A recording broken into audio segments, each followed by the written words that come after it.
Welcome to the Black Entrepreneur Experience podcast, inside the business, buzz, and brilliance of Black entrepreneurs. Here is your host, Dr. Frances Richards.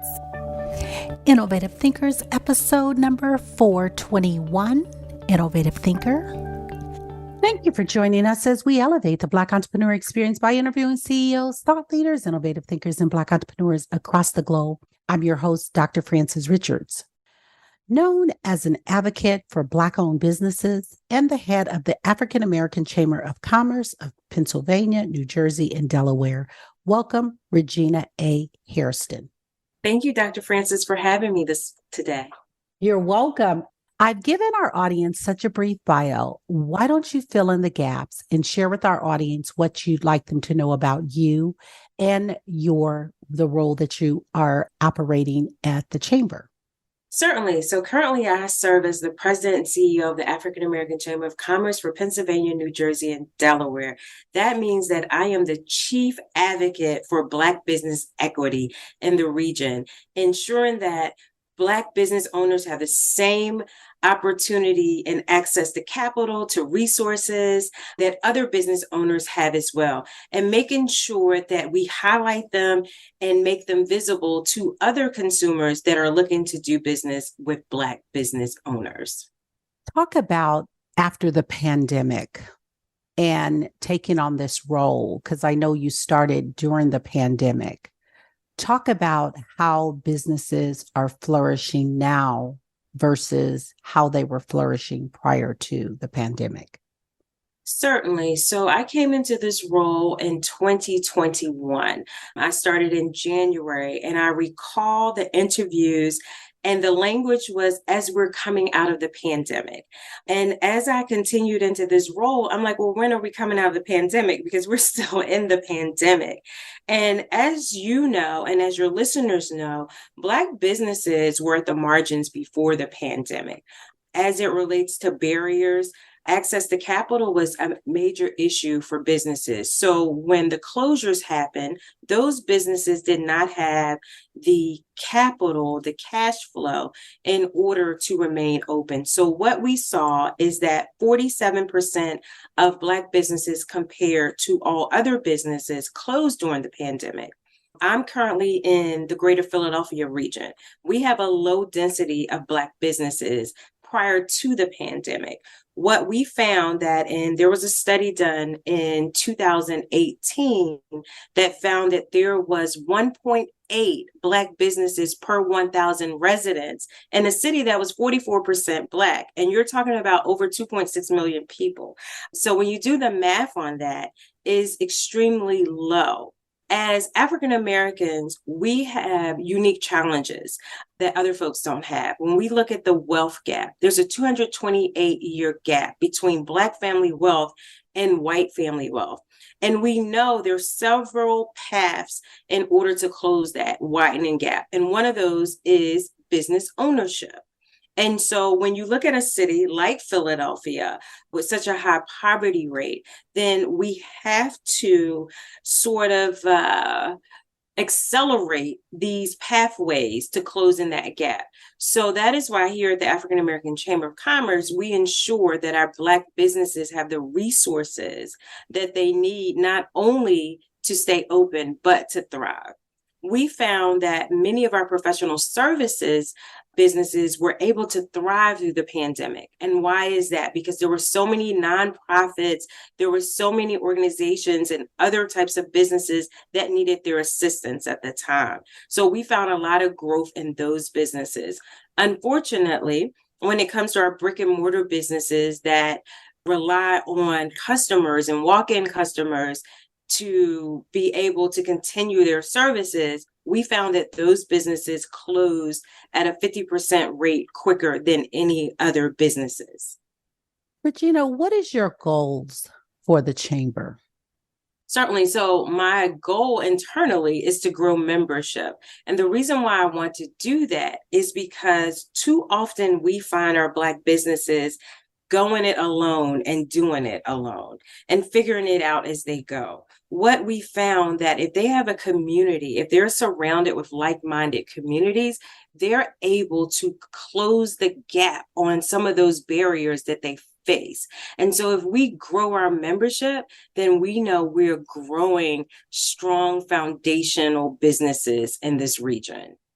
And a Black-owned business is listening in your area, and they're wondering, what is the benefit? What's in it for me?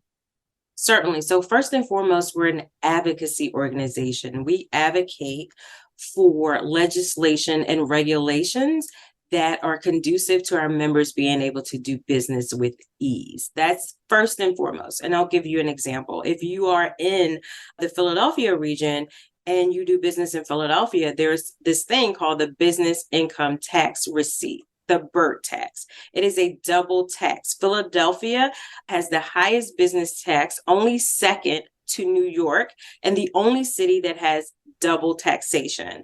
And so we were able to advocate for a decrease in that tax. What does that mean? Lowering that BIRT tax means businesses can put that money back into their business to strengthen the foundation, to be able to hire more people and to be able to expand.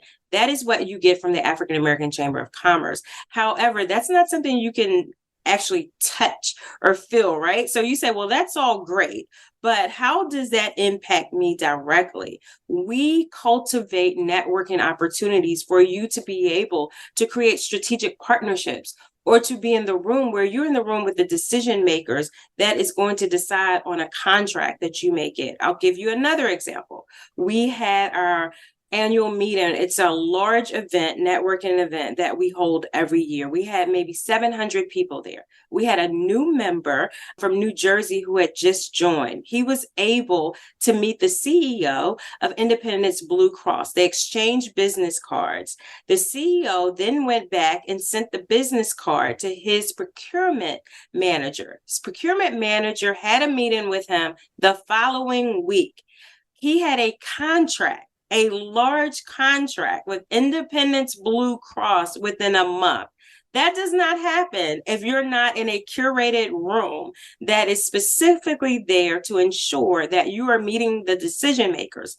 Also, IBX knows that a member of the African American Chamber of Commerce is going to be vetted and have met the standards, sort of like the standards of approval, because you're a member of the chamber, because they know we will work as a liaison between them and that business owner if any issues arise, or if there is any type of support that needs to happen. They can call on the African American Chamber of Commerce to guarantee that that's going to be a good relationship. Regina, someone is listening to this podcast and they're saying, how do I become a member of the African American Chamber of Commerce? We make it super easy for you. So if you go to our website, aachamber.com, there's a tab at the top that says join us. You click on that tab, you fill out the information, and then we will get back to you, our membership director, and we'll start the onboarding process. If you want to try us out, I believe in trying us out. You can go to our social media at official AACC and sign up for our newsletter. We send out a weekly newsletter where we open source resources. So it means if you're a member or not, we provide grant opportunities and other resources that's going to help grow your business. And if someone is out of the region, are they able to join, or you must be in the 3 locations to join the African American Chamber of Commerce? Certainly. So we don't have a requirement that you must be in the region, but I would recommend that you join the chamber in your region, the African American Chamber in your region, because it's about that networking, right? It's about being in the room. And I know we do Zoom a lot, but it's very important to also be in a physical room in order to make the relationships that you're going to need to grow your business. We are a member of the U.S. Black Chambers, and so they can go to the directory U.S. Black Chambers and find a African American or Black chamber in their region. That's great that you mentioned that the African American Chamber of Commerce, you're a member of it. Now, as a Black-owned business, if they're a member of your chamber, are they automatically a member of the U.S. Black Chamber, or do they need to apply separately to be a member of the U.S. Black Chamber? Certainly. So, as a member of the African American Chamber of Commerce, you benefit from all the resources that the U.S. Black Chamber makes available. But if you wanted to be a member of both, you can. However, we share all of the resources, and our members have access to those resources of the U.S. Black Chamber. So, you gain access through the African American Chamber of Commerce. Regina, there are so many brands and businesses that are dominating. Talk about a brand or a business that's dominating that you admire and why. Oh, wow. A brand that I admire and why? That's a great question. And I'm going to talk about Nike. It's not a Black-owned business, but when we look at brands and that just do it mantra, you know what that stands for, right? You don't have to guess. And we see it in the visuals. We see it in the brand ambassadors that they choose for that business. Just do it. It's whether it's you're a woman and you want to take on this corporate space that's represented, whether you're an athlete and you want to excel in your field. We see it, and it's threaded through all the iterations of the Nike brand. It's consistent. So it's not so much that I'm a fan of Nike. I'm a fan of Nike's branding. It is consistent. It is threaded through all the iterations of Nike, all the products that they touch. We know what Nike stands for based on what we see. You had, I'm going to step back a moment, and you talked about the African American Chamber of Commerce being a networking organization as well, more importantly, an advocacy organization. Talk about a person that is a part of the chamber and the benefits. How should they actually engage to leverage the Chamber of Commerce? Certainly, that's a great question. And I think about two of the members come to mind. And so if you're a member of the African American Chamber of Commerce or any chamber, the more engaged that you are, the more that you're going to get out of the relationship. And it starts with that newsletter that comes out every week, is opening that newsletter and reading the newsletter. This newsletter is a gem. It is access to capital and access to opportunities. So that's first and foremost, staying engaged by reviewing the materials that we send out. When we have networking events and opportunities or workshops, we have a lot of workshops that are based on some business development, attending those workshops, attending those networking opportunities, but not just attending, right? Going in with a focus on what is it that I hope to accomplish from this interaction. Also, we have members that if they're looking to expand in a new market, they work with us in order to do that. We're sort of their business development folks. We pick up the phone and make those introductions that they need. If they're having a situation where they don't have enough capital to float their payroll, they give us a call. And oftentimes we're the last folks that they call, but I always say we should have been the first that you call, because now when you call, you've given me a week to get this done when you've known for 2 months. But we should be the first person that they call because we have those relationships with the lending institutions to fill that gap for them. So the more that they interact with us, also the more that I understand what they're trying to accomplish. And so when those opportunities present themselves, opportunities come across my desk all day long. The closer I am to a business owner, because they're engaged, we talk on a regular basis, I understand their blueprint, where they're trying to go. It makes me more effective in helping them to get there. Thank you for that. We see the statistics about specifically women-owned businesses, Black-owned businesses, women-owned, are the fastest growing sector of businesses. And we also see the statistic around, although we're speaking in general, Black businesses starting a lot of businesses, but they're also closing at a higher rate.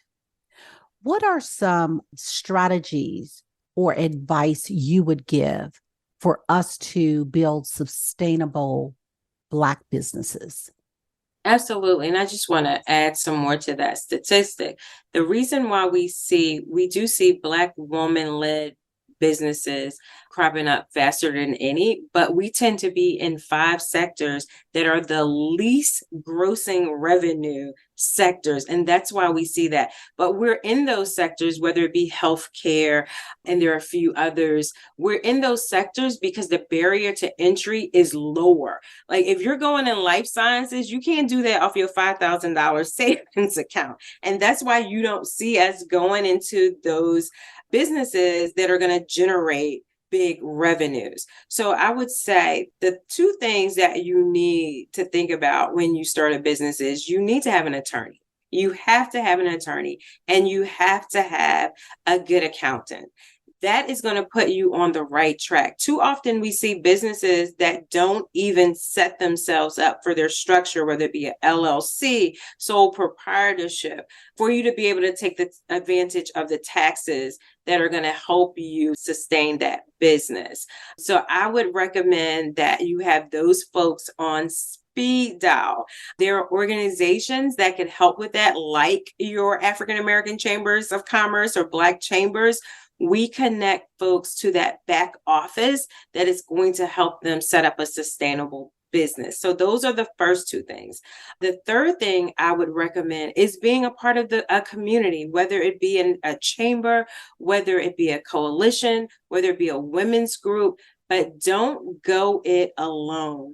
If you are part of a group that is like-minded, then you're going to help one another, not only best practices, right? You're going to find out things that you didn't know, and you're going to have a group of folks that you can call. Being an entrepreneur or CEO, I'm sure you understand this, Dr. Richards, it can be lonely, right? So you have to have a support group in place, especially women, because we're known for doing so much on so little. How do you vet a community? Or as they say, you definitely, and if you read any of your Think and Grow Rich or We All Should Be Millionaires, that's what they say. You definitely need to be a part of a community. And how do you find that community that is going to actually support you in helping to build that sustainable and profitable wealth generating business? I think first and foremost, you have to understand the community that you're looking for. You have to know what it is that you need and what's going to be most comfortable to you. Because I will tell people the chamber isn't for everybody, right? And so if you come in with the wrong impression as to what we do, then you're going to not be satisfied at the end of this relationship. And then you're going to tell other people, don't join the chamber because they don't do X, Y, and Z. And then I'm looking at you like, but I never told you we were going to do X, Y, and Z. So you have to be clear what your goals are and the community that you're looking to be a part of. What is their culture? What is their mission? What is their values? And does it align with what you're trying to accomplish? Because if not, you're not going to be satisfied. Talk about your journey. Tell us your why.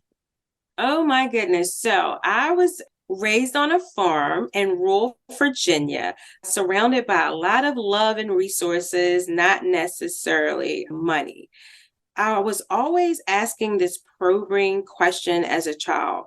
Well, that's not fair. Well, why do they not have this? Well, why? That's not fair. So I later learned it was about equity. So I've always been an advocate. I've always been a voice for options and opportunities for other people before I understood what that really was. And so I remember in high school, my high school, very rural, but we were 50-50 as far as white and Black students in my senior year. And prior to my senior year, the high school superlatives, like best dressed, this, that, and the other. It went to a white girl, a black girl, a white boy, a black girl. I mean, that's as far as the diversity went back then. But my year, there was a budget crisis and there could only be one of each. And I remember my classmates making all of these nominations, and I would say, no, we're going to split the vote. We're going to split the vote. I was saying that in 12th grade, we're going to split the vote. So that has always been my way to advocate for others and find a sustainable way in order to ensure that we can deliver on what other people would need. So I went on to work for a small STEM company that was making sure that Black children had opportunity and access to STEM. Then I went on to a Catholic high school I did the individual fundraising, making sure that anyone in this area that wanted to send their child to a private Catholic school had the opportunity to do that, because I was raising the funds to make sure it did that, and also making sure that it was an equitable experience for those students. Then I went on to be a lobbyist for a Black boutique firm, and we mostly worked with small Black businesses and small Black-led nonprofits serving Black people. And that's when I really got honed down this sort of advocacy business on making sure that I was driving impact for the community that I cared about in a real sustainable way. And that is what has led me to the African American Chamber of Commerce. And I come here with the experience of fundraising, public relations, advocacy, and also a nonprofit certificate and master's degree from the University of Pennsylvania, to sort of tie it all together. So I have landed exactly where I'm supposed to be. And over the 2 years, Regina, and I know that it's a lot, but I want you to summarize what has been your greatest impact. Certainly. So I will say, just reinvigorating the notion that Black businesses can be profitable, they can thrive, and they can depend on a Black organization to be there for them in a time of crises and good times and in times of celebration. When I came to the chamber had sat dormant for about 7 months without a president. And so I literally had to come in, turn the lights on, put out this shingle that says, we're here and we're open for business. My team and I hit the ground running I had one person at the time. We hit the ground running. We leveraged technology. We leveraged social media to really stand up an organization that was poised to meet the needs of Black businesses in a time that we had never seen in our history. So I am super proud of the work that we were able to accomplish, the businesses that we were able to support, the programming that we've been able to stand up, the contracts that we've connected folks to, and most importantly, we've given folks a community that they can count on that's going to be there for them to support them. If I get this correct, I believe in Philadelphia, there was a bridge that collapsed. How is that impacting Black businesses? Certainly. So as we know, things that impact other groups on a small scale impacts Black businesses on a major scale. So for the businesses that are actually around the 95 corridor, they are being impacted by traffic. The traffic pattern is horrific. And so if you're a brick and mortar business, that deters motorists from coming to your business. If you are a person that is waiting for goods and services that are coming down that 95 thoroughfare, the time delays are happening and it's going to cost more now. We have some logistic companies that does deliveries, they're having to find new routes, which is putting more time on their commutes. So now they're looking at ways to adjust. So it means Black businesses that are in that area is going to have to adjust. We're still looking at inflation. People keep saying that inflation is coming, inflation is coming. Inflation is quietly here. Goods and services cost more. And if you're in that 95 corridor where your goods are coming through that way, it's now going to cost more. So the price of doing business has just gone up a little bit more in Philadelphia as it relates to the firms. So when you have a crisis of this magnitude and there's an emergency declared, then that allows the government to enter into contracts that are normally a no bid contract, right? They can enter in these no bid contracts now because there's an emergency. So we look at the firm that was hired to do the reconstruction. Of course, that's a white firm, but the African American Chamber of Commerce, we're working diligently to connect Black firms to that reconstruction work as well. I've spent the morning on the phone with our legislators in Harrisburg, making sure that Black businesses are on that contract. And thank you for that. You parlayed right into exactly what I wanted to ask in terms of what is the African American Chamber of Commerce doing to actually ease the pressure or to see the opportunity in that particular bridge collapse. And so you're on it, which is absolutely amazing. Yeah, I just want to add one other thing. We also sent out a survey to all our members because I am a proponent of real data, not what Regina thinks, not what the team thinks, but we want to know the actuals, right? So we sent out a survey to our members asking them, how are they being impacted by this bridge collapse so that we can deploy the right resources for them? Let's step back a second. You had talked about revenue generating businesses and that we as African Americans, we have a tendency of going into businesses that are not high revenue generating businesses. What are industries that you would recommend to start a business to ensure that you're able to build a profitable, sustainable business? Yeah, so I would say you're going to have to do your research first and foremost, because what I mentioned before is the barrier to entry. How much is it going to cost in order to be able to enter into that business? When we look at consulting and professional services, easiest sector to enter into because you need a computer, you need a phone, and then you pay your LLC price and you're up and running.